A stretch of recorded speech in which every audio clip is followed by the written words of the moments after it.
so much for having me, and this is lovely. I've never been to this building. In fact, I try to stay away from Boston. That's why I like the Bentley area. Just a little too much city, maybe, and the driving. I'm from California originally, so Boston driving and those like roundabouts, really confusing. Like, definitely spent it a few times, just kind of circling until I could get off, like when I first moved here. So, but anyway, really glad to be here. And today I'm going to talk a little bit about privacy. So yes, privacy, a loaded term. Probably a lot of you guys have different ideas and different types of contexts where you think about privacy. First of all, let me get a feel for the room. How many of you here are UX designers or experience designers, interaction designers, that kind of area? Okay, great. How many of you are more like technical, like developers or on the technical side? And Okay, great. How many are more on maybe on the marketing side or sort of market research or, okay, we got a couple there. And I'm sure there's a bunch of other areas I didn't mention. And actually, let me also get, how many are in industry? Okay, and how many are in academia? Okay, how many in the civil sector or government? Okay, other big categories that I missed. Okay, so my background is actually a little bit of, I guess, all of those, except for government sector. I haven't gone there yet, but I have a computer science background, and then eventually more computer action, and then informatics. Now I'm at a business school, kind of, really transition there. But I also spent time in industry, so I led interaction design in the information risk industry, and then product management. Then I went back to school, which, if you're like, why'd you go back to school? And, it was really, I was doing well, in terms of financially, just, job, great, but, I really wanted to think about some of the bigger problems in society. Information risk for businesses and trying to manage that, that's great and it's important, but I really wanted to start thinking about how are all these technologies affecting us socially. So I remember, when I was working with my team at one point, and one of the developers, he was like, my teenage son, he's 16, and his phone, it just keeps on going off. People are texting him constantly, and he just won't turn it off. Like, he just, and he complains every morning. He's like a zombie. He's like, oh, I was up all night because it kept on going off. And he's like, well, why don't we just turn it off, And he was like, no, I can't. I'm going to miss something. And, that's actually really the moment where I was like, wow, what is going on? We have all these technologies. They're changing how we think about interacting. They're changing how we feel like we have to respond to people right away. They're changing our expectations about, if I put something on Facebook, I expect you to have read that. I think I'm naturally actually more of a non-user. The only reason I'm on social media is because, I study. But it's interesting, I was thinking, okay, wow, this is really something big. And so, I ended up going back to school, took the GREs twice, because apparently they expire after 5 years. So I'd already got my master's, and I was like, oh, it was 5 years later when I decided to go back. Could have decided a year earlier, right? And now here I am. I'm in academia, but I'll talk a little bit more about this later, but I really have a passion for trying to bridge between industry and academia. I know when I was, in industry, really, all the UXPA, those types of UI, Jared Spool, those conferences, those were the ones I went to, and I'd be like, okay, great, design principles. I want this, and this. Give me some rules, some heuristics. I want to integrate all that. And then in academia, it's a little interesting. We've done a bunch of efforts where we try to bridge, and you get a bunch of researchers in a room, and they're like, okay, we're gonna do a study. It's gonna be a 6-month study, and we're gonna, go and do this and this, get IRB approval. And it's just a very different mentality and a different way of approaching things. And so I really feel like there's benefits on both sides.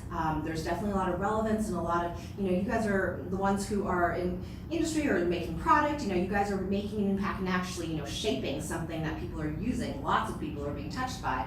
And yet in academia, people do have the time to pause to think about some of the bigger issues. And so I really feel like there's a way we can think, well, hopefully there's a way for us to integrate and kind of take the good from both sides and hopefully work for a better world. It's really it sounds cheesy, but my goal. And that's just my first slide. So I'm going to talk a little bit about privacy, and I'll talk about a little bit of my research. I kind of dabble all over the place, so there will be a bunch of topics. You're welcome to ask me anything you want. I might have an answer, but I might have actually worked in the area as well. But we're going to talk about social privacy today. So privacy, let me first start with social media. Okay, so on social media, a lot of times we talk about privacy and it's about information disclosure. So it's about what I share, who can see what. Am I keeping that information secret? Is it public? Is it confidential? But it's about information sharing usually. And usually there's a trade-off between protecting privacy and connecting with others. That's kind of the privacy calculus, or the trade-off between privacy and not privacy. And increased self-disclosure, it's been associated with all sorts of benefits such as increased social capital, innovation in business, all sorts of benefits, psychological, social, emotional benefits, as well as tangible benefits. But there's been a privacy paradox that people have noted, which is that a lot of users on social networking sites and social media, they're concerned about their privacy. They say they're concerned, but they're still sharing a ton of information out there. They're still putting it out there. Okay, and so this was first noticed back sort of when Facebook came out, and a bunch of the social technologies started coming out. People were like, well, why is this going on? Now there's a more nuanced understanding. So we're going to talk a little bit about that today. So, what is privacy? Well, like I said, a lot of times privacy is framed as just sharing information or keeping it secret. But if you go back to social psychology and other social privacy definitions like Erwin Altman, privacy is more of an interpersonal boundary regulation. So when you look at social privacy, it's not just I'm being closed or I'm being secretive, it's I'm also being open, and it's maintaining that optimal balance between being open and being closed. In fact, if I was completely closed and shared nothing, I wouldn't be able to have social connection or build intimacy. Those are all important parts of privacy and information disclosure. And so there are a lot of boundary mechanisms people use in the offline world. So, words, body language, facial expressions, and they can be used to either push people away or indicate that they need a little bit of space, or they can be used to invite and entice other people. Okay. Now, Altman, he talks about how, and this is back in 1975. Okay, we should attempt to design responsive environments which permit easy alternation between a state of separateness and a state of togetherness. Okay, so privacy is not just about being secretive or protecting my privacy, it's about connecting as well. And environments that emphasize only either very little interaction or a great deal of interaction are too static and will not be responsive to changing privacy needs. Okay? So in essence, he's saying that we really need to build for the optimal amount of privacy. And come, Facebook, social media, I don't want to just pick on Facebook or anything, but we have this era of frictionless sharing now. With all the technologies, we have all of it out there. We have attitudes such as, people have gotten really comfortable not only sharing more information in different kinds, but more openly and with more people. That social norm is just something that has evolved over time. Now, it's true, privacy norms do evolve over time. In fact, if you look historically, you'll see things such as spousal abuse used to be considered private in a lot of cultures because it was something that was in the bedroom, in the home, not something that other people are privy to. Nowadays, we recognize that that is not okay. And at least in our culture, that's something that is no longer private and is something that needs to be dealt with legally. And so norms of privacy changed. In fact, the telephone, when it first came out, was perceived as a privacy invasive technology, right? People would be having dinner and they'd be at home and they'd be like, oh my goodness, like this technology is interrupting, our, alone time. Now, we're in a very different world now with cell phones, right? It's like, please put them away. No phone, at least not at dinner, right? And so, norms do change and expectations do change. But, of course, we need to pause a little bit and think about, well, they change, but should they? Is it changing for the better? Where are we going?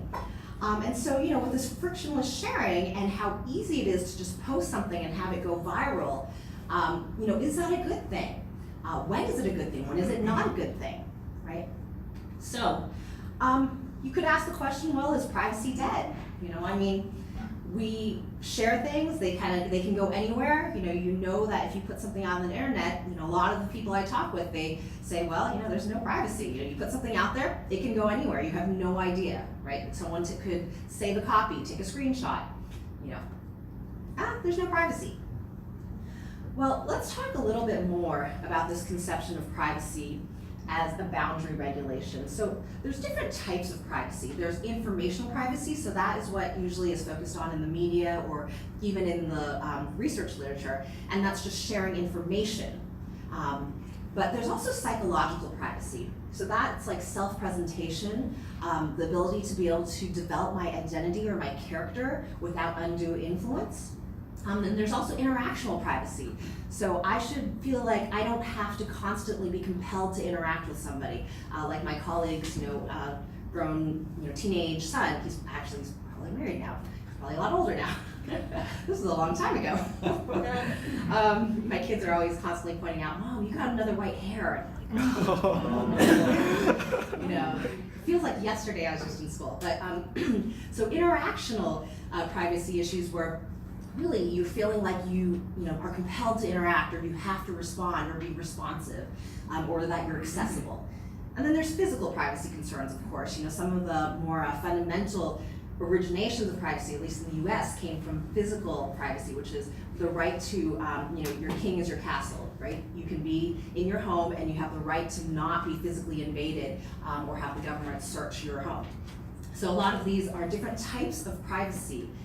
And if you think about privacy as a boundary regulation along these dimensions,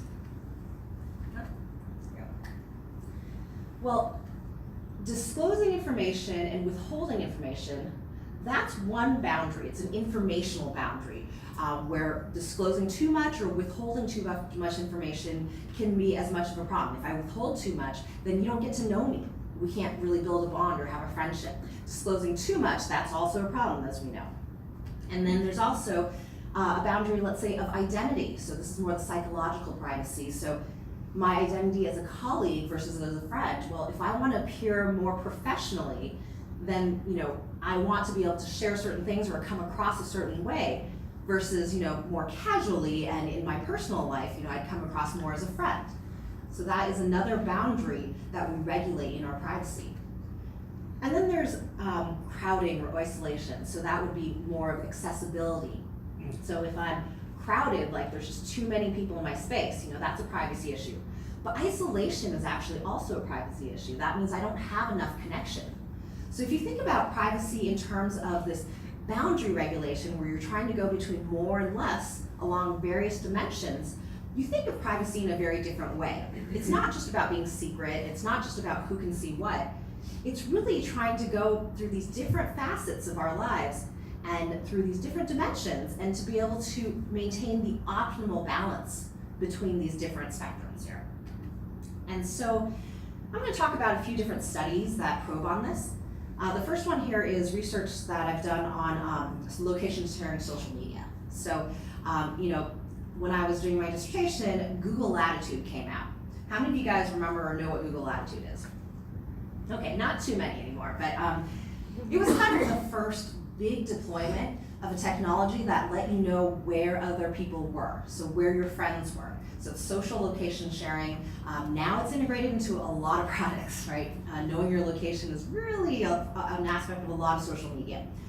But it was for the first time that really came out, and people were like, oh my goodness, I can track my friends, I can track people. This idea was sort of, oh my goodness, like it's available and it's on Google. So, a lot of people can do it.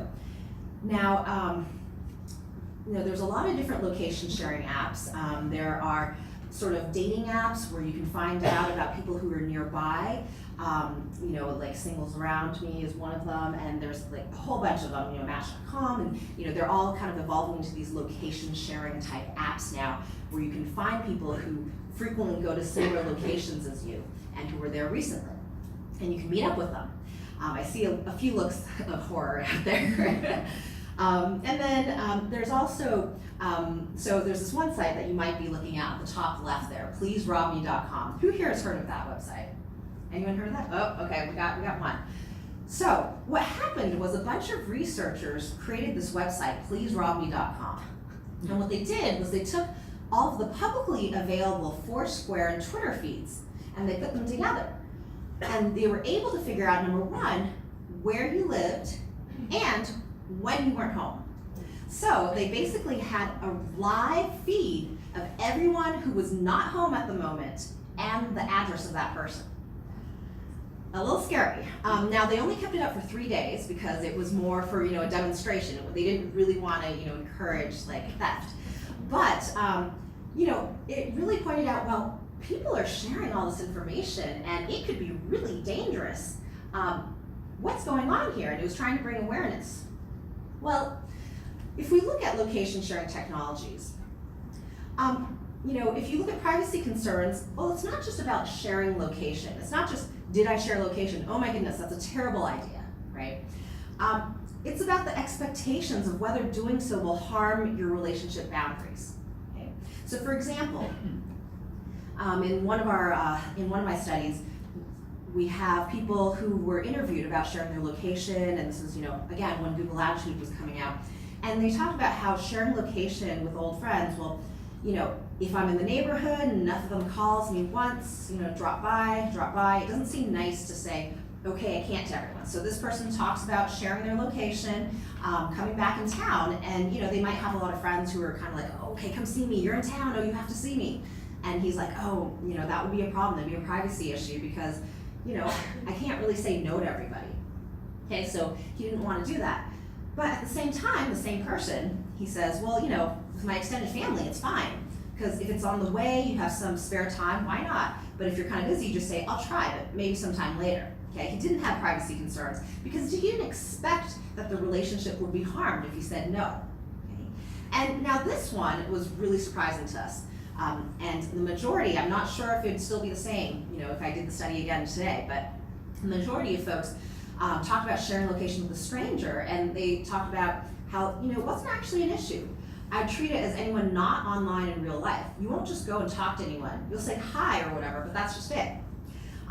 It doesn't mean everyone will come and talk to you. And so people were just not concerned about sharing their location with strangers because they had no expectation that anyone would care about that or want to approach them. Okay, I mean, it might sound a little commonsensical, but you know, you look at the risks and you look at the behaviors, and it turns out that the behaviors are shaped by their expectations. And if they don't really expect anything to happen, regardless of what the risk is, and regardless of whether something bad could happen, they're just gonna basically not have a concern here, okay?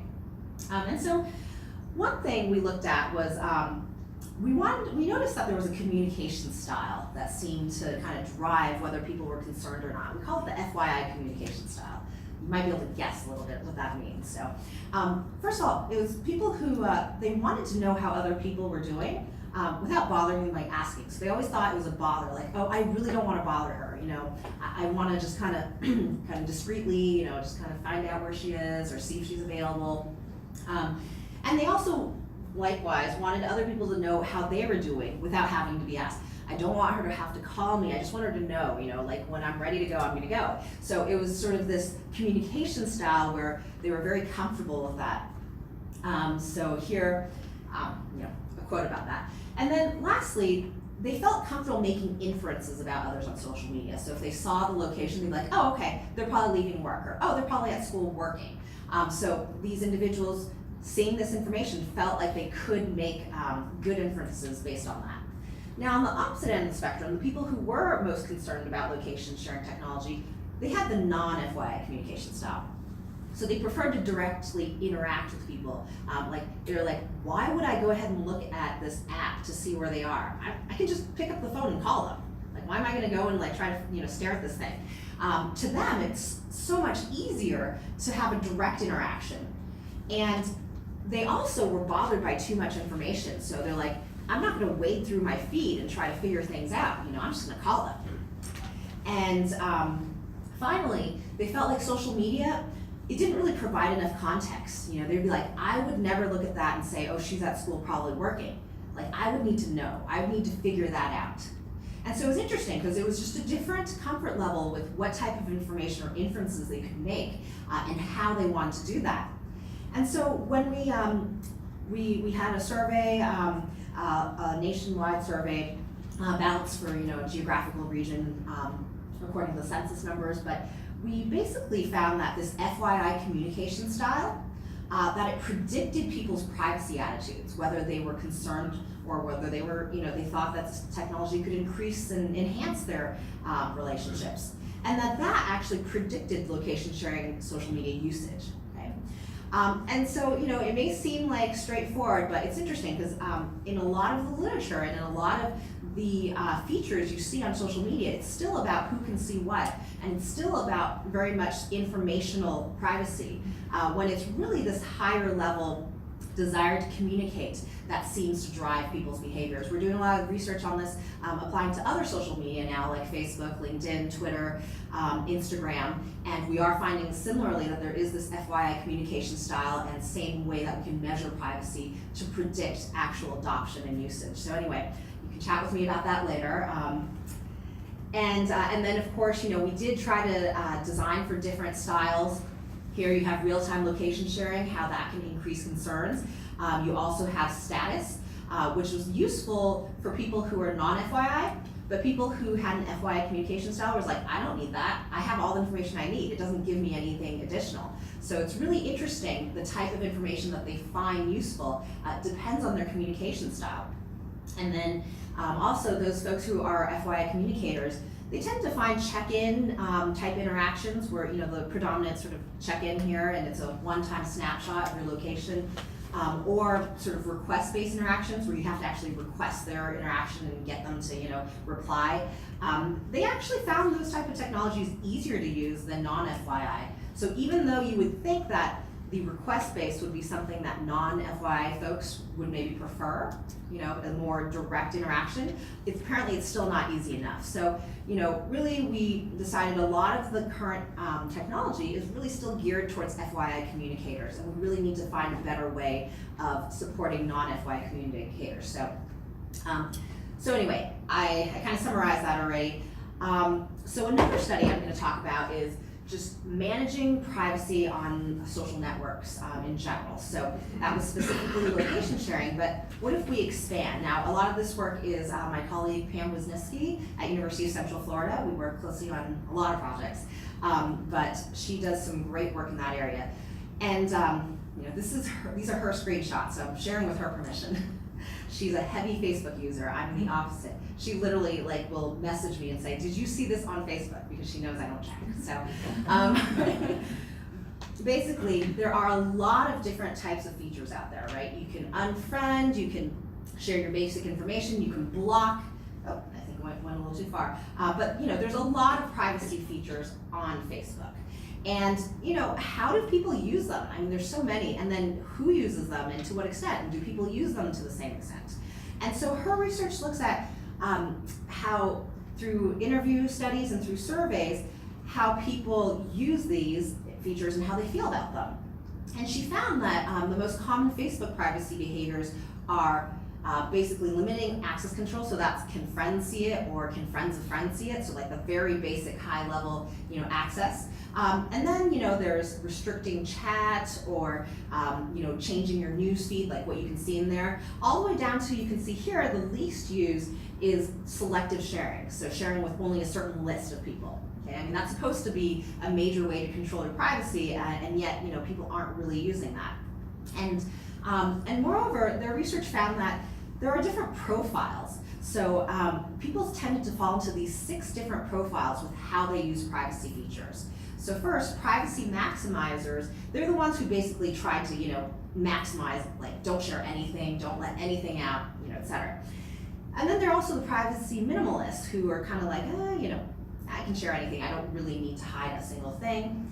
But the biggest profile, the biggest type of user was the privacy balancers. So those are people who kind of, they didn't use the most advanced privacy settings, but they did use the more common settings. And then you also have the time savers and the consumers. So these are people who are focused on passively consuming, so they're not actively producing content. And they seem to minimize a lot of the distractions from their newsfeed just by restricting, what was showing up, and did a little bit of moderate sort of, withholding of information. But their focus was really on just, I don't want to be overwhelmed by information. And then, yes, go ahead. Is it okay to ask? Yes, absolutely. So you're making it seem as if everybody is playing around with their privacy settings, but I would guess that many people never touch them. Can you say something about that? Yes. A lot of research shows that by default, most people have defaults, right? They don't actually change them. And so you can see there are these different profiles here, and they're not all consolidated, but here, I'll flip through the slides. But here you can see like privacy maximizers, that's only 10% of people who are actually messing with like all of their different settings. And privacy minimalists, well, that could also be, they include the folks who are not even changing anything. And let's see, and then there's some percentages here around time savers, but they're only using some very minimal sort of, I don't want to see this. And so a lot of the default literature, it's looking at some of those defaults like public versus friends of friends, those types of settings. And yes, and especially since Facebook at one point, it was all friends of friends, or profiles were more public. But then I think it was 2014, I believe, when they changed the setting to by default to be friends only, to be able to see things on your site if you're a friend. And at that point, you noticed a huge shift with people's profiles were mostly friends only then, at least if you created it from that point on. Yes. So the balancers, how many settings do you have to change not to be able to be in that group? Okay, so the balancers, how many? Okay, so this is not so when you say to change, basically they looked at different types of settings, and these were the ones who basically. And again, definitely talk to Pam if you want to know more about this. But they're the ones who use like the very common settings, such as like public or private, and maybe they did. Here we go. And maybe they restricted their chat a little and changed their newsfeed a little, but they didn't use some of the other. They didn't manage their friend list. They didn't change sort of their timeline, etc. So the more advanced features. Yeah, so it's just by the type of feature. And so they found that people seem to have a preference for types of features. And then here you have a selective share profile, people who they would not self-censor, so they would share a lot, but they only shared it with a selected group of people. Okay? And I have to say now, with my most recent research and a lot of my colleagues that I talk with, it does seem like there is a big trend towards people more selectively sharing, towards people using these platforms that are more group-based or just directed messaging, or group text, and kind of shying away from sort of the big, open, broad platforms, and especially the younger generations. There does seem to be a trend that way. So something to be looked into and investigated. So some of the key implications here are that, social media users, they employ different privacy management strategies, right? They don't all have the same goals, and they don't all have the same approach. And so we really need to be aware that, some people, they're just trying to minimize the information coming in. They don't want to be flooded. Other people, they actually care a lot about, their privacy and just keeping things secret. And then they're okay with like not sharing as much, sort of like they share a lowest common denominator type of amount of information. Versus others, they want to share a lot, but just with specific people. And so these different types of privacy preferences, goals, and profiles, you have to keep those in mind when you're designing for your users. So now I'm going to talk a little bit about privacy and Internet of Things. In fact, this is new research that just was published recently, and this is my first time talking about it, so we'll see how it goes. But this one, in fact, I haven't even presented it. It's going to be at UBConf in the summer, but that's what happens when you go to a journal model. You publish, and then a year later you present it, right? So, Internet of Things. First of all, how many of you guys feel like you know what Internet of Things is? Okay, and of course this is a bit of a biased crowd too, so. Well, it's interesting because we studied folks who sometimes even owned Internet of Things or had Internet of Things, but they still really didn't know what it was. And a big finding, and there's lots of findings, but one big takeaway was that people have no idea what Internet of Things is. And so when you're designing for your users, you're gonna have to do a lot of sort of designing and understanding their mental model because they don't know what they understand, they don't know what it is, and they don't know what they think. But from this research, we were able to distill 2 conceptual models that people tended to follow that you might want to be aware of. So, first of all, our working definition of IoT is going to be this. Like, because we have so many high performance, low powered processors, it enables Internet of Things. And so we're going to define it as the ability to connect any device, so perhaps a sensor, or appliance, so like a refrigerator, to a larger network of devices, or transmit and store that data via the internet. Okay, so basically you can take a lot of different things that used to not be connected to the internet and now connect them, right? And so, there was a pretty rosy forecast with IoT, in recent years, just a few years back. So Gartner, they thought, 21 billion IoT devices by 2020. Other forecasts were, upwards of 30 billion. Okay, so that's what they're thinking. And the most popular consumer-based IoT have been fitness and health trackers and smart home devices. Now, a couple of years later, the forecasts show, they have not really taken off the way we thought they would. So consumer demand is a little lower than expected. Only about 16% of the consumers regularly are using their wearable devices. Accenture, they had a report, looking at consumers' intention to purchase, and only really 15% thought they might want some sort of smartwatch, 11% smart home systems. Okay, so and these numbers were, scaled down from what they were expecting. Still in the billions, but the forecast went down. So our research looks at attitudes towards Internet of Things. We interviewed 40 pairs of millennial parent pairs, tongue twister.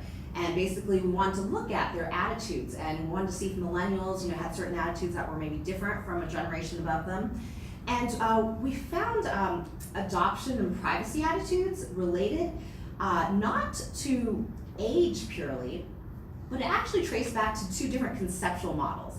And we found that any differences in terms of age related adoption preferences actually trace back to these 2 conceptual models. And they're user-centric versus agentic. There were parents that had sort of the agentic model, which is usually what the millennials had, and they were very positive about IoT. And vice versa, some of the millennials who had more user-centric models, which was actually more prevalent with the parents usually, they also were more reticent to use IoT. So it was interesting that all these age-related attitudes trace back to these user models. So I'm going to tell you a little bit about these user models. So we looked at both wearable health type tracking IoT devices as well as smart home environmental devices. And so those are the most popular ones right now. And we found a user-centric technology perspective that people had. It was a user-driven perspective where they thought about, basically, they thought of these IoT as almost consumer products, and they thought of them in a very tangible way as something, oh, I didn't shut off all my notifications. Okay, so, antivirus. So they talked about how things were, they felt like things should be user initiated, and that the end user was the one who should initiate actions.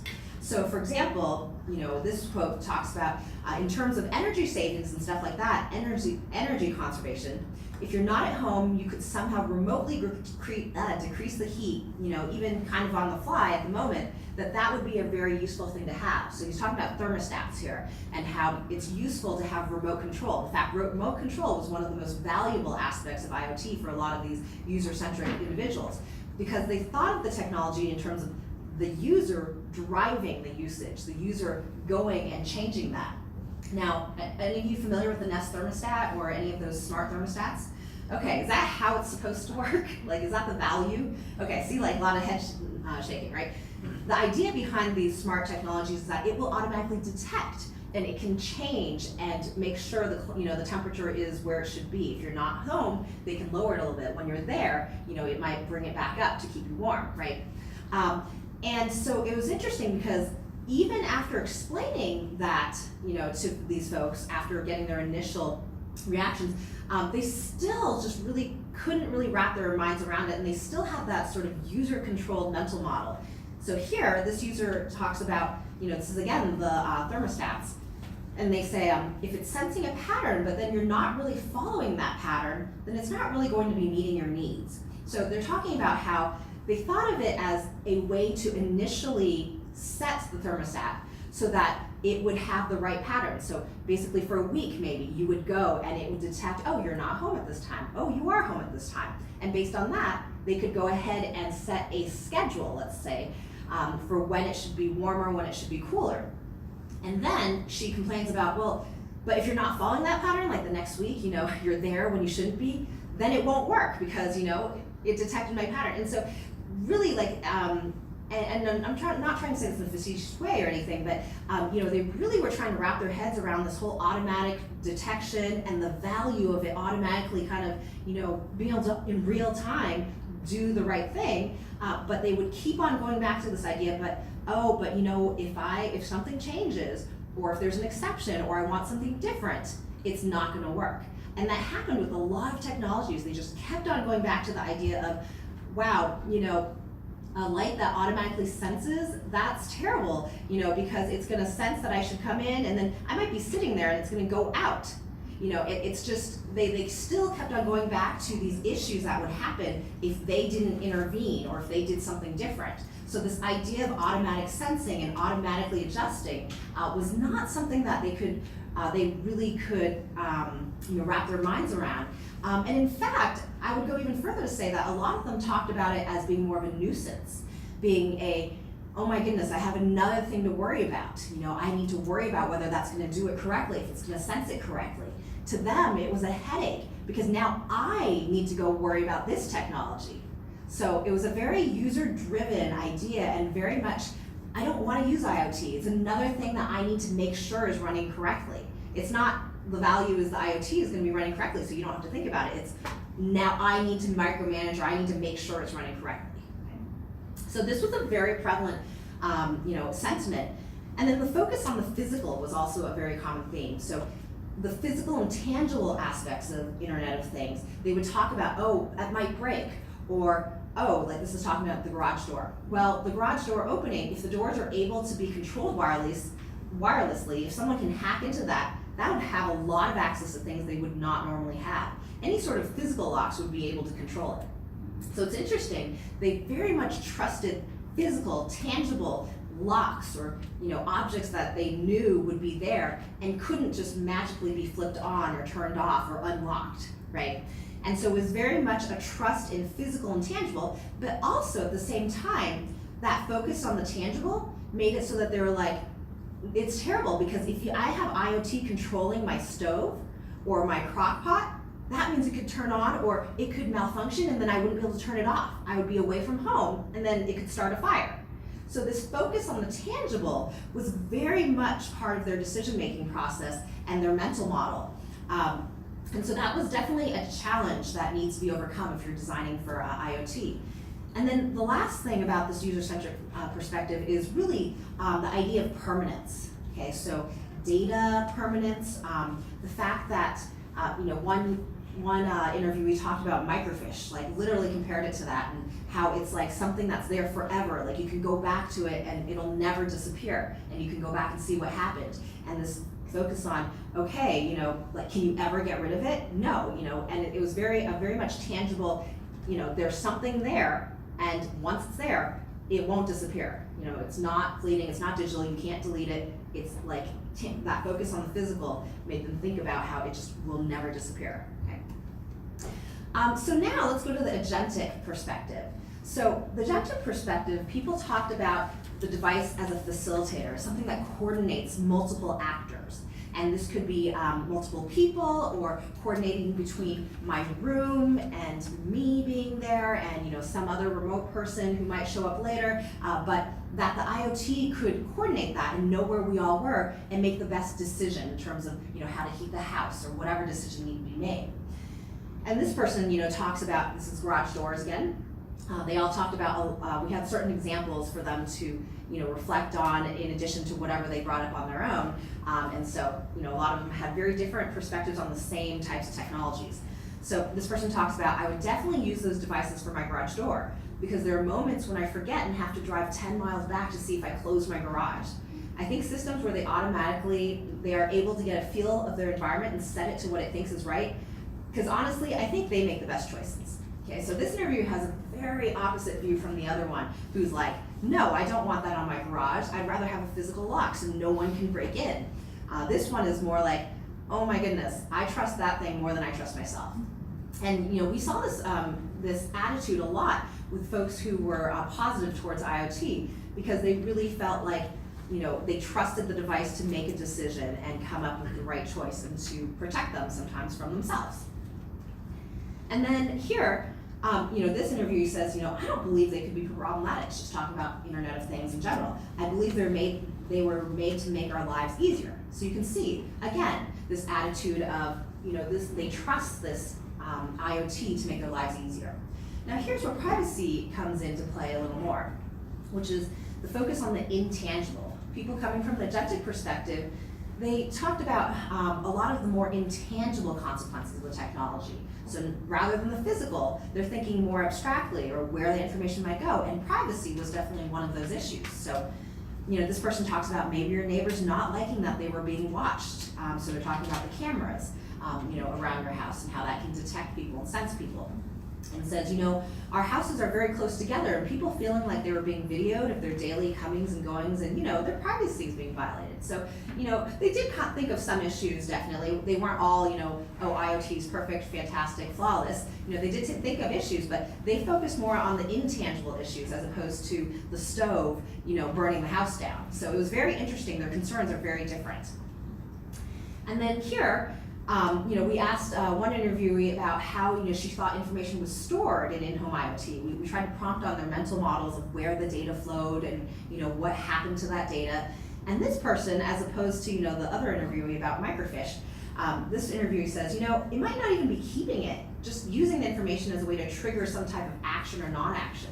So they thought very much about how it's very fleeting, that there's this information that is probably not even being recorded. In fact, some of these interviews were like, I wish they could keep it longer. Like, I wish it was, for example, one person talked about setting something up in their house, but then moving to another house. So they're like, well, I kind of wish I could kind of shut it down, put it on pause, bring it to my house, and then it would automatically detect my new house and, restart it up and everything.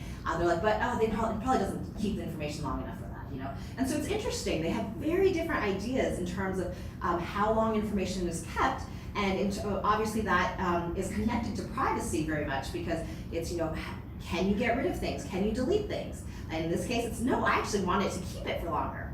Okay? So back to that idea of privacy is not only withholding or being private, but also wanting more connection, in this case with their IoT. And here, this interview talks about, this is actually that quote. Like say you had an app or device that you wanted to keep, even though you're living in another house or something. So you turn off the device, obviously, and turn on after you get to your new house. I don't think after they turn it off, it should scrap all that information. They should just rest the data and then wake it up when you get to the new house. So there you go. So some of the key takeaways here are the user-centric perspective, it focuses on that data permanence. Okay? So in terms of privacy, that really makes a big difference in terms of how they think about the data, whether they think their privacy is being violated. If they think everything that's recorded is permanent and there forever, they're going to be very, very concerned.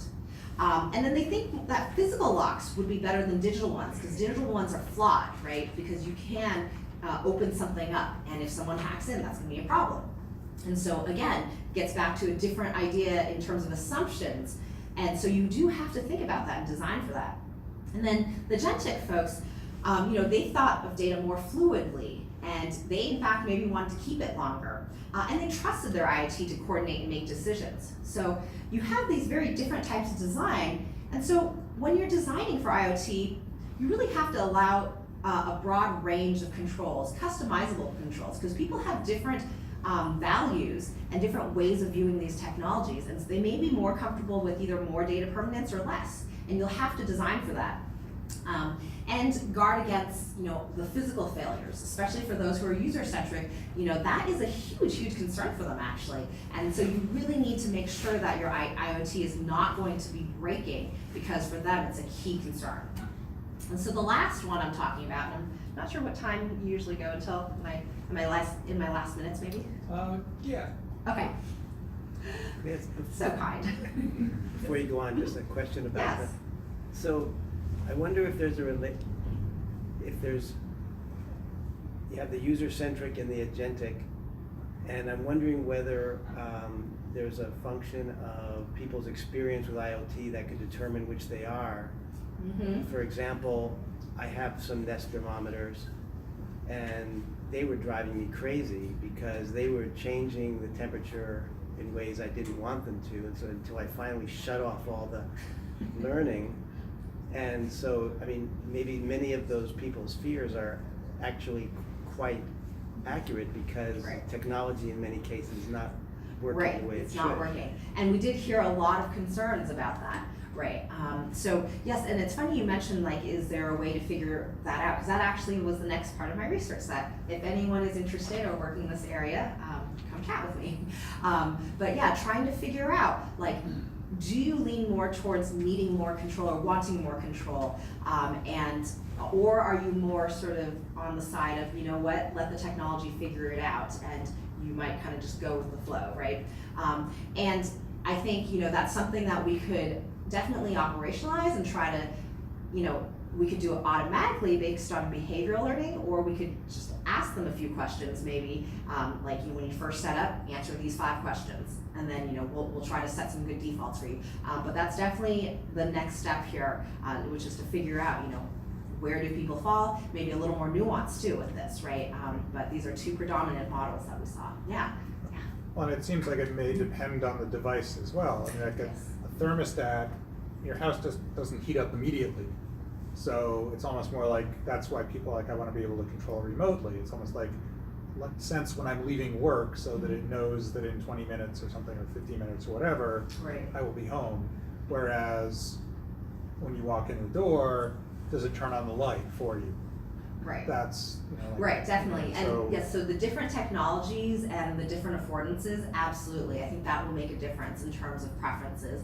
Although we still saw a difference with the exact same technologies. So some, like the garage door opening, on what they focused on or whether it was convenient or not. Some people with the light turning on, they would say, okay, that'd be fantastic, it's automatically turning on. Other people would be like, no, that's one more thing to worry about. What happens when it doesn't turn on? And maybe it's more of a tolerance level, right? Or a threshold where some people are just really very much if it's gonna break it all, that's gonna cause me so much more headache than it's worth to have it turn on automatically most of the time. So yeah, absolutely. Okay, I think there's so many hands. I think there was one back there, maybe, no? Okay, so 1, 2, 3. Did you have your hand up? No. Okay, maybe it was just a stretch. Okay, go ahead. Okay, did you get any feedback on that when you remote controlling so many things in your house, your pets, your lights, your cameras? Why do you have the time to leave the house in the first place? Because if you're going to spend all that time looking at your tablet, running the things in the house and making sure that everything's okay, and the kids came home from school and you'll unlock the door for them, it's like, that's the real issue, I think. That people are not willing to do the work to not only do the setup for it, but to keep it going. Does that come up at all? Yeah, absolutely, and it's funny because again, that actually fell along the whole attitudinal difference, which is the folks who were a little more user-centric. I'm not sure if that's the right term for it, but they focused more on how they would have to administer it and how you'd have to set it up and you'd have to do all that work initially, and they didn't like that, right? They were like, this is a lot less convenient than what I do now. It's so much easier. Like turning on a light, the easiest solution, walk over, turn on the light, you know, and they're like, why do I need a fancy, you know, gadget, and why do I need to go and configure it so it automatically detects? Like, that was definitely what we heard. And yet, the folks who were on the agentic side were very much like, that would be fantastic, that would be awesome, I'd love to just set it up and then it would just go forever, you know, and they, in fact, we even had someone talking about feeding their pet automatically through IoT. And they're like, that would be fantastic, you know, I could just set it up and it would just feed them, you know, automatically, I wouldn't have to go up and, you know, and so it's interesting because I think it's a difference, you know, in value proposition, as well as ease of setup, you know, their perspectives are different on whether that causes more problems or not. IoT thing where the dog can play with the ball and you can throw it back to them. Because the dog brings the ball back to the machine and puts it in the basket, and then you throw it remotely with your phone, and then they go chase it, bring it back and learn. Yeah, you know, we could literally sit in a cubicle and, you know, like not have to, like, we could just have cameras everywhere and not even have to go there to see if the dog's okay, right? Yeah. Okay, yes. So have you observed like a correlation between, in terms of user-centric and agentic profiles, if there is like an influence in terms of how they perceive their own kind of planning styles? Like people who are more agentic, are they usually more people who plan further ahead or like are in the moment, right? Like, because it sounds like, you know, like that one of the things when it comes to the setup is kind of like, I'm investing this more time now, I'm okay with it because it will save me infinite amounts of time more down the road, versus it's faster if I just do it now, right? Right, and actually, and that's something that should be investigating more, but yes, we did pick up on this sort of, you know, a lot of people being like, it's much easier to like do what I'm doing now and just, I know how to do it and it's very fast and it doesn't cause me a lot of pain. I don't mind standing up and turning on my light, you know, and so I think there is a difference in terms of whether they discount, so hyperbolic discounting, which is applied in the privacy literature a lot, sort of the idea of whatever future gains there are, they're not as important. They don't weigh as much into my decision as what's happening right now. And so yes, I think that's definitely. Yeah, or what about like a perception in terms of how much of a pattern they perceive their own lives having? Like, for example, like with the thermostats, kind of like, your example for the user-centric side was, what if I decide to not do that next week? Like, I'm home during the day and out during the nights. So are they people with that kind of perceived model that they don't have consistency, or people perceive that they do? Right, we didn't see a difference in that, although, you know, of course we should investigate further, because it seemed like the people who were okay with it, they did talk about, you know, having changes in patterns, but they knew that the technology would pick it up and they trusted the technology to do that, versus the other people were just like, no, I just don't trust that. Yeah, so, yes. One thing that has been a privacy issue raised in the press, and particularly with respect to the Internet of Things that I haven't heard you mention, is the concern that your data might be flowing to the company that provided you with this device, and that it is flowing involuntarily because when you bought the device, you didn't even know it. On page 30 of the thing you signed, you signed away your rights to control your data. The complaint has been made about Facebook, it's been made about Amazon Echo and so on. Yeah, Could you excellent. speak to that at Yes, all? an excellent question. I'm glad you brought it up because it did come up a lot. And the trend I see in actually all this research, including this IoT research, is that people are just kind of resigned and they just know that it's out there. I can't control where it's going. I don't know who has it, but that's just the cost to using this technology. And so it's interesting because it's, and that wasn't a difference between the perspectives. Pretty much everyone just was like, well, yeah, you know, my data's out there. If I want to use it, I gotta use it. I really don't have a choice.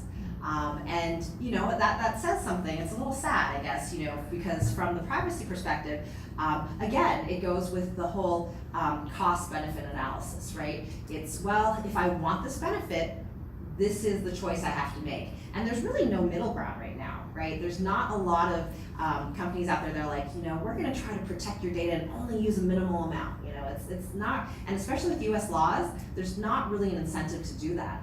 I know with some of the European laws, I'm not gonna get into GDPR discussion or anything right now, but, like there are privacy as a fundamental human right. That there's kind of a different mentality behind how they shape their laws versus here, it's more of a commodity. It's something you can trade and say, here's a benefit, here's a cost, and when there's a violation, we weigh the violation versus the benefit, right? And it's also very reactive. So it's until something happens, until like there's a catastrophe, until Cambridge Analytica happens, we're not gonna do anything. And so, so with all these users, they definitely mention that, but a lot of it is, it's a given. If you want to use technology, that's how it has to happen. And next time I'm actually going to talk about non-users, so I'm going to dive into that. I know we could talk all night about this, but we'll definitely chat more later. But it really comes back to sort of what are the side effects of all this, and what are the things that happen, and how is our society changing as a result of these privacy breaches or these side effects of technology. So the last one I'm talking about is a topic really close to my heart. In fact, I'm doing a lot of research with a lot of vulnerable populations right now, including those with autism and on other disabled populations. And it's about non-users in an increasingly connected society. So specifically, this is looking at social technologies, social media, but I think this applies for IoT and other technology as well. That there are going to be people who can't use it, and not because of the traditional like socioeconomic divide and the digital divide. So a lot of people have access, at least in the US especially, right? They have the means, they have the finances, they have the access, and they have the technical literacy a lot of times too, not always, but they do. And yet there's actually a lot of social barriers that people are facing. So this is research. And in fact, with the 30th anniversary of the web, I thought it would be appropriate to put up a quote here from the inventor. And basically, he talks about how, of course, with every new feature, every new website, the divide between those who are online and those who are not increases, making it all the more imperative to make the web available for everyone. And we looked at, so actually I'll stay on that slide. We looked at people who are not using social media at all, meaning no Facebook, no Twitter, no Instagram, no Snapchat, no LinkedIn, like nothing, right? And they have a cell phone, but they're not on any of the social media. And we wanted to understand, what are the barriers to using? There's obviously a lot of work in terms of access, and that's very important because there still is a problem in terms of getting actual access to technology and technical literacy. And there's also, a lot of literature that looks at functional barriers right now. So most of the focus is on data privacy concerns, or thinking that content's uninteresting or overwhelming, or misinformation. There's a lot of that right now where people are not using because of these issues. And we call them functional barriers. But we found that there are actually social engagement barriers that are really hard to solve. So these functional barriers, well, by being off social media, you can actually alleviate a lot of that. People basically would be off social media and say, okay, now I don't have data privacy, mostly don't have data privacy concerns. We know Cambridge Analytica, you're able to get your friends' information, but that's a whole other issue. But if you don't have an account, then your information's not up there at least. And if I'm not on an account, I'm not looking at sort of boring content or being flooded by extreme content or misinformation. However, there were social engagement barriers where there were social barriers to being on social media, and there were 4 types I'm going to talk about today. One, which is there were people who felt like they have to be a model citizen. And basically, they felt like if they're on social media, they have to have an updated profile. They have to keep up with what their friends are doing because, it's much worse to be on social media and not have seen their friends post about their baby or marriage than to be off social media and say, oh, I didn't see that. If they're on, their friends expect them to have seen that. And so there were some people are so overwhelmed by this that they actually end up not being on social media. So this interviewee, she talks about, it felt like something I just can't accomplish. If you really want to do Facebook right, you really feel like you need to be on top of it. checking it on a daily basis. There's a ton of posts. That's something I have to admit, I just kind of feel like I can't even get through it, so why bother? It's just a lot more time than I don't have. And she would actually sign on and try to be on social media, and then after like a week or two, give up for like 4 months. She's missed baby showers, births of children, like she's missed out a ton of stuff because it's all on social media now. And so that's why she keeps on trying to go back, and then she just keeps on being overwhelmed and not able to do it. So unfortunately, there are people who feel like they can't do it. And another social engagement barrier is this false sense of community. So this person has been on like every single social media out there, ones I haven't even heard of. And he talks about how he tried to like connect with people, build a connection, and then he just ended up giving up everything. He said people have friends that they block, but they don't actually unfriend because they actively dislike them, but feel some sort of social obligation to have them as friends. This creates a sense of false community. It lets people pretend to be connected to others when they aren't really. I think social media is a plague, and I think it lets people pretend to be connected to others when they aren't really. So, he really tried to get that social connection, and he couldn't.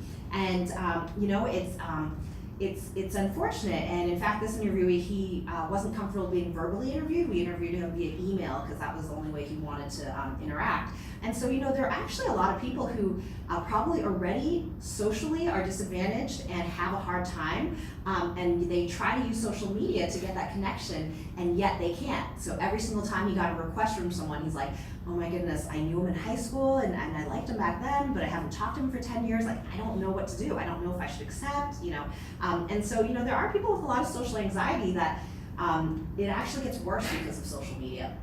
And this is another interview. She talks about how, she's not on because she realized that it was shaping who she was as a person.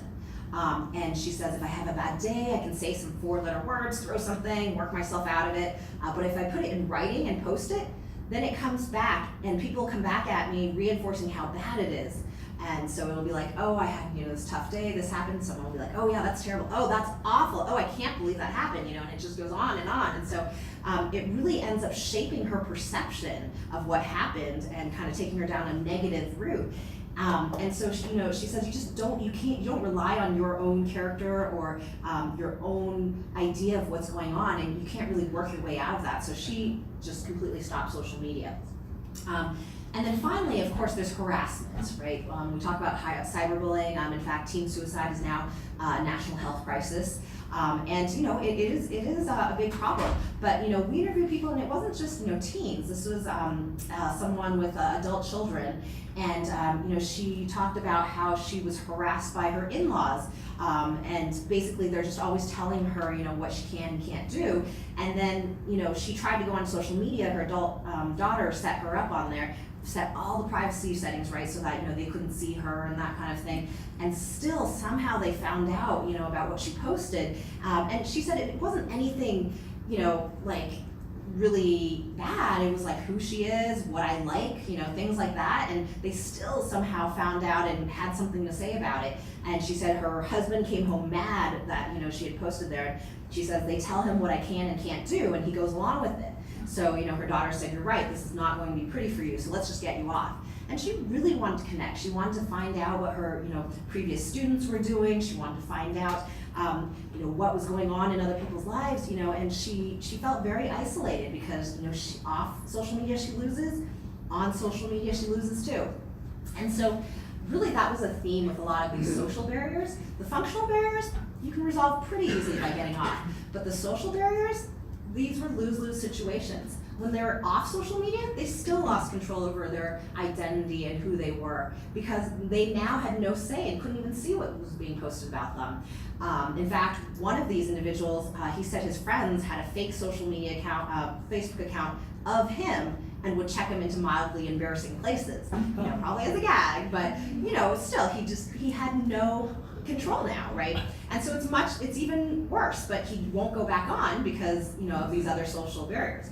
And they also missed a lot of social connection, and they would talk about how their friends, not on purpose, but the friends who were on social media were getting closer and knowing what was going on with one another and building social connections, and they were getting left behind, and several of them had lost friends because they just weren't close with them anymore while everyone else was online. And of course, offline harassment.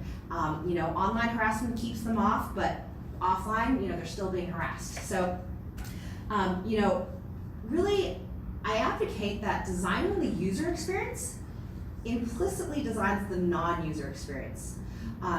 You're not just designing for your users. What happens on your platform for your users affects the non-users as well. And we really, really have to think about that as a society, especially. As these technologies are becoming more and more ubiquitous, they're in our professional, social, personal lives, civic, commercial, really, right? All these social technologies are going everywhere. And we had a lot of folks who were not on social media, but they were missing out on all those sort of more they didn't have access to what was going on with their kids, sports programs or to their church groups. They couldn't find out what was going on because they didn't want to be on social media because of all these other reasons. And yet, their work was using social media, and they either forced themselves to go on or they just had to miss out. And so really a lot of these people are being infected, not just socially, but professionally as well. So I feel like, us as a community, we are the ones who are shaping the user experience. We're the ones who are going in, designing, implementing software. Engineers, I would always say engineers are designers, because you're the ones who are actually making the choices that will affect the user. And so we need to think about these non-users, and I recommend, we think about how can we let non-users participate without actually being on the platform. So let them consume, let them be able to see the pictures of, the baby pictures or wedding announcement without having to be a Facebook user, right? These are easy things that could be implemented. I realize there's business priorities and other types of, different influences at play, but I really feel like as a society, we have a responsibility to do this.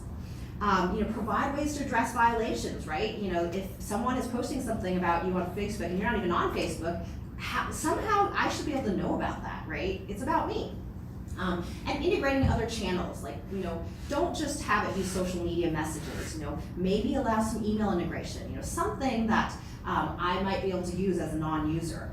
And also, a lot of these features suggest things like past content, or connections, oh, you should friend this person. Well, the people who are harassed and bullied in our study, especially sexually harassed, they don't want to see pictures of people who had harassed them. It's just not, it's not okay. And so we really, really have to think about those cases. And so how do we move forward? For more responsible privacy design, now of course I talked about academia industry, I'm a fan of both. I really feel like we need to integrate and we need to bridge. And we need to be able to make the latest privacy research accessible. That's why I'm so passionate. I go to a lot of practitioner conferences. Now, it's been fun. I went to UXPA and IAC recently, and some of you guys might have been there, and I've been really excited. I speak at Grace Hopper regularly, and it's I feel like that is how we can make a difference, which is bring research to the folks who are actually working on these products, right? In academia, it's easy to kind of be siloed and just kind of go towards our top journals and do whatever that is, but to really make a difference, we need to actually bridge. And not only that, academic research needs to be informed by you guys. It needs to be informed by practitioners, real, relevant experience and issues. It can't just be something that's intellectually interesting. I mean, sometimes it starts out that way, but it needs to be real problems. And community building, really trying to work together. So in that spirit, I'm gonna end with a couple of thoughts, which is Springer just sent us an email recently. They're gonna publish a book that I'm co-editing on modern perspectives on privacy. And so we have a huge list of topics you can see that are all going to be covered. And the goal is going to be not only to make it like a book on latest research, but my goal is really to make it something where we can also have design principles and ways to integrate it. And we really want feedback on this. I'll get to it in a second. There's going to be a symposium that I'm going to invite you all to, but we really want to make sure that the latest research findings are geared towards practical use, and that it's written in an accessible way. And I'm imagining this to be something that, those who's familiar with Jennifer Tidwell's Designing Interfaces, website, book, or Raleigh book. So, something like that where literally if you need to think of a privacy problem or privacy design pattern, you can go to that book and you can look at it and be like, oh, okay, this is a way you could solve it, or here are a few different options. And you can see, I don't know, Jen Romana Bergstrom, some of you might know her from UXPA, she's one of our editors as well, really trying to make this practitioner / academic bridge. And here's some of the authors. So Helen Nissenbaum, Alessandro Questi is on there, some awesome people in the privacy area, but they all work on great privacy research. And this is in the works. I'm not officially announcing it because I need to finish getting approval from my dean, but basically we are in the works creating a privacy symposium. We are fully funded already to bring in all the speakers and fly them in to present their research that they're writing for the book. And it'll be June 10th at Bentley. And basically we're gonna have interactive panel discussions. We're gonna really try to find out, get feedback on what's being presented, as well as find out from you what are your privacy challenges, what are your interests and your thoughts, and how can we make academic research more useful and relevant. And we really want this to be the beginning of building up a community. We've been actually working on this for a few years with several different types of workshops, but now we're kind of expanding into more practitioner-focused venues. And so we really want to make this work. Hopefully we're going to be having a website. One of my students who's not here has volunteered to create this website and to basically have design principles, patterns, a way to connect academics and practitioners, a free resource for people to go and look at patterns. And and I didn't mention the book will be open source. We have gotten the funding for that as well. So it will be freely available for all of you to use.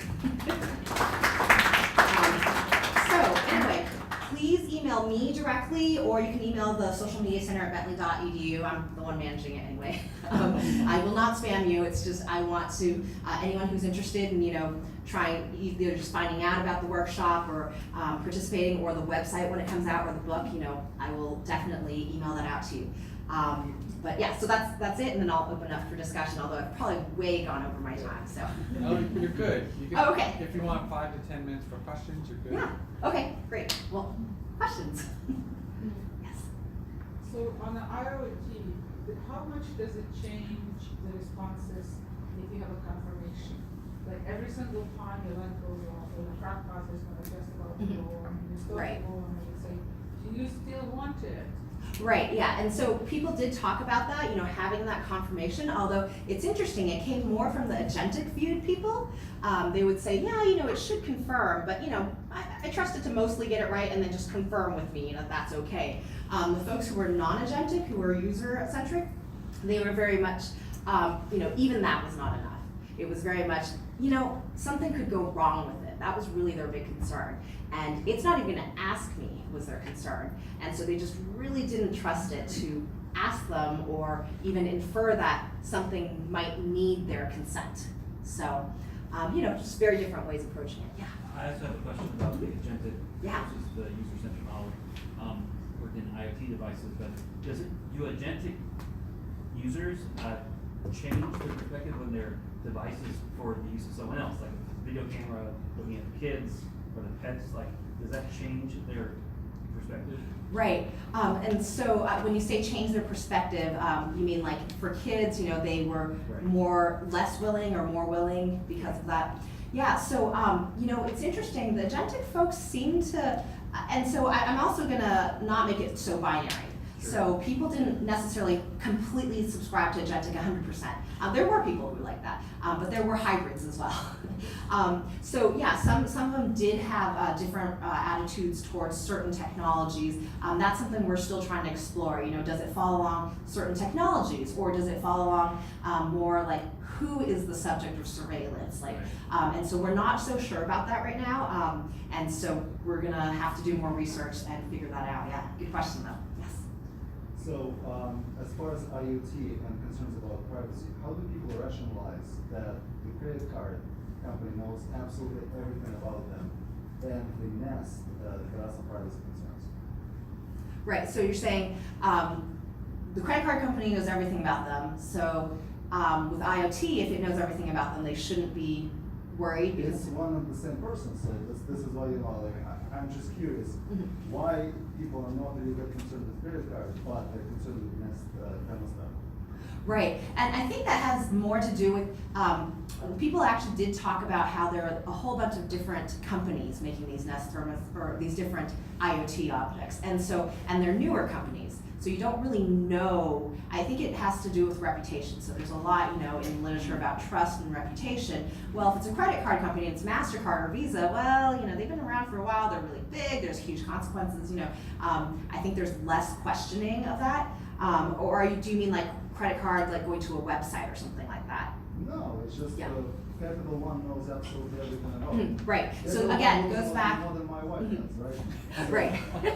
Yeah, no, again, it goes back to that trust, right? So these are big companies and, they didn't really have those concerns. There is a lot of literature on trust, name, brand recognition, reputation, which, definitely points to people trusting because of that.